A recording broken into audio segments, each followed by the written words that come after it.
What's up, y'all? Addiction, recovery, life afterwards. Joe here. What's up? Today's video topic is going to be on methamphetamine detox. What to expect. Not a whole lot to go into this, so it might be rather quick, but we'll jump right into it. So first things first. Your system has been constantly barraged and overwhelmed with dopamine, all them happy, instant gratification, pleasure feelers.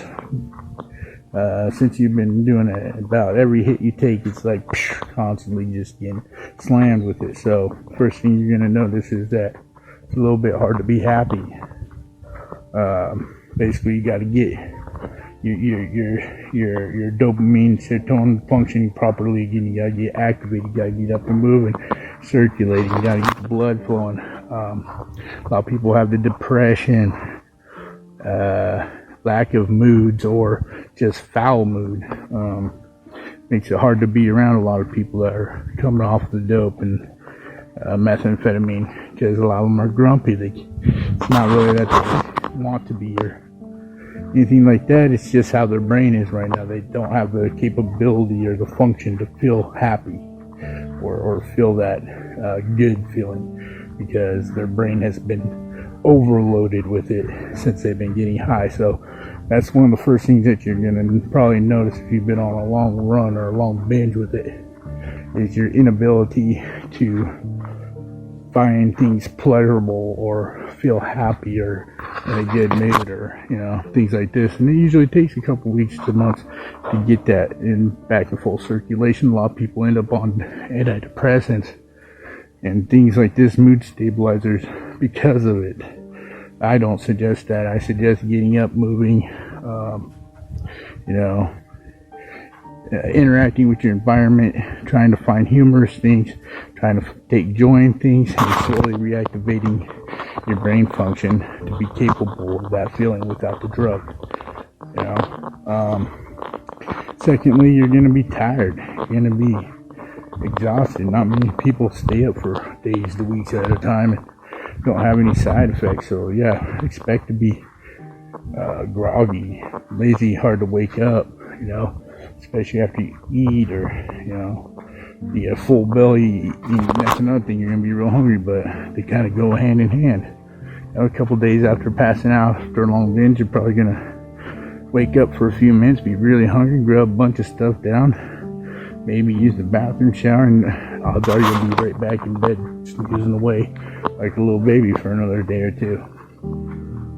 Again, it's just all about how hard you go and how long it's been, so, and then how well you've been taking care of yourself while doing it. One of the biggest things I noticed, like in the first couple days, the first week, again, depending on how hard you've been going, is we used to call it the electric shocks. You get this odd feeling, like it goes along with the serotonin and dopamine, but when you sit up or you move your head, you just like head rush, feeling lightheadedness, but along with it comes like little twinges or jolts or something. It's hard to explain that I notice a lot of the people talk about it. I get them too, and it's just like little twinges anytime you turn your head too fast or look to the side or stand up too fast or anything like that. It's kind of interesting. Other than that, you're gonna be hungry. Some people aren't hungry at first.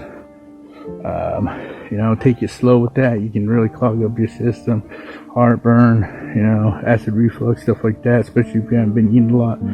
You're gonna be dehydrated, so you're gonna need to drink and get some nutrients up in you, because odds are you're probably pretty depleted. Basically a lot of it's just all in the head. They call meth the social drug. It is a social drug. People like myself use it to go out and be social when we're not social people to begin with. So, that's going to be one of your major triggers, I believe, is other people or being bored to go out and use meth. And I believe that's one of the things that leads people to go back and use it after trying to quit, or makes it so hard to give up initially in the first place is the fact that, you know, if you're not a social person, you go and you'd be talking to everybody's ear off, no problem, you know. Or, you know, a lot of people go to the place and use it there just to be social. I don't know. For me, it was a big part of it. I know a lot of other people get addicted to what they call the game and the drama and the circle jerk of bullshit that goes along with it. And, you know, that's a whole another addiction.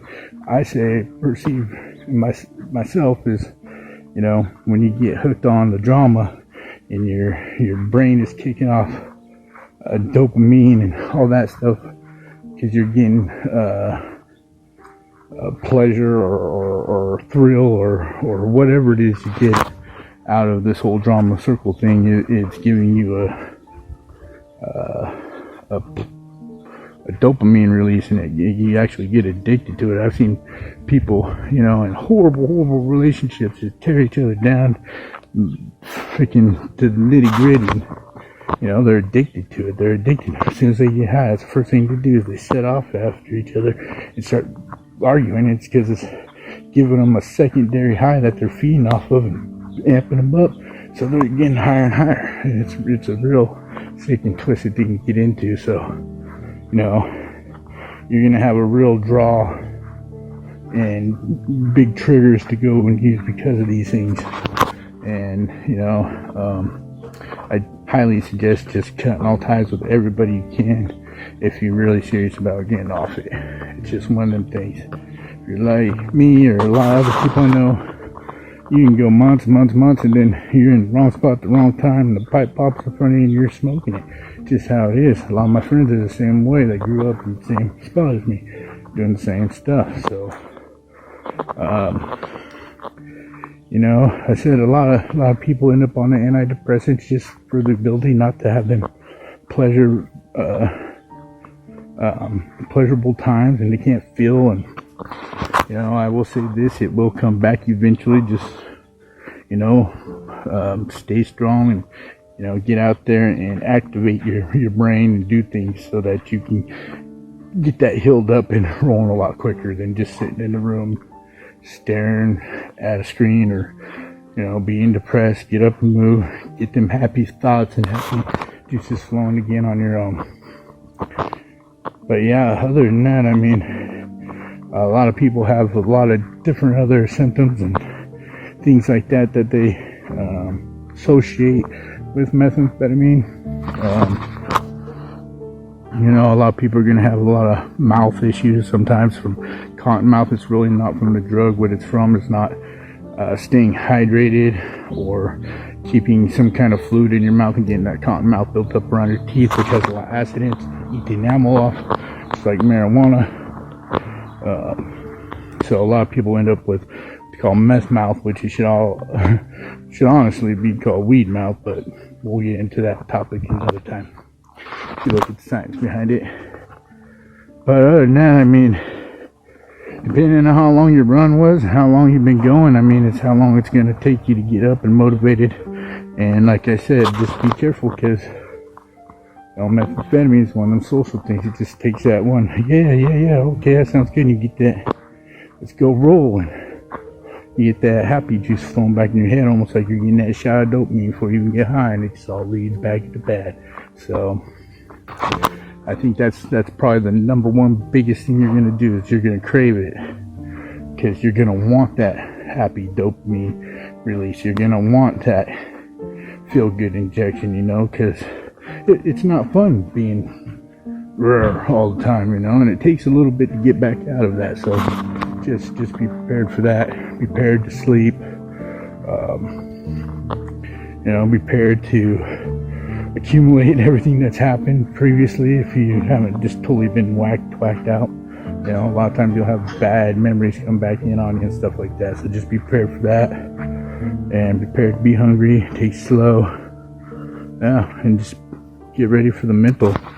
It's all up here, man, for the most part, about methamphetamine. So just some things to expect, and don't be surprised when it happens. And you know, if you're really serious about getting off it, like I said, I suggest just separating yourself and taking a step back from everybody, cutting everybody off, you know, and if you're just taking a break, do the same thing. That's why I'd suggest, you're going to be hungry. You're going to be tired. You're not going to have any happy juice. You know, you might be a little depressed. You might be, you know. A lot of people say they have stomach issues and muscle cramps and things like this that go along with it. Well, a lot of times I can see that if you're using the needles and stuff like this. It really just depends on the person, you know. So, other people might have a little more physical things, you know. So just take that in consideration, how you do it, you know, and how long your body's going to need to heal. You know, if you've been hitting every vein in your arm for the last couple weeks as much as you can, and they're just all tore to shit, you know, you might be dealing with some abscess or sores or muscle deterioration or infections that you need to go and get cleaned up. But other than that, you know, most of it's 90% mental, just like everything else. A lot of people call it addiction. A lot of people call it a habit. I know lately that I've been talking to people, they've been putting all kinds of other cuts on it, trying to make people more addicted to it, trying to get more of a draw to it so people use it more. I don't know about all that, but I do know that at one point in time, me and my ex were using, and we took a drug test, and we both came up with like 3 other anti-psych drugs that neither of us took, that were in our urine, that I'm guessing came from methamphetamine. So they do use other stimulants and things like that in it. I think it's mostly secondary, but be careful with that, because, you know, a lot of that can play a lot more on the mental issues and really set you up for big problems. But just be aware of it, you know, and be knowledgeable, get info about whatever symptoms and things are going on with you, and you can do it, you know. So remember, never quit, never fail. This is Joe. I'm out.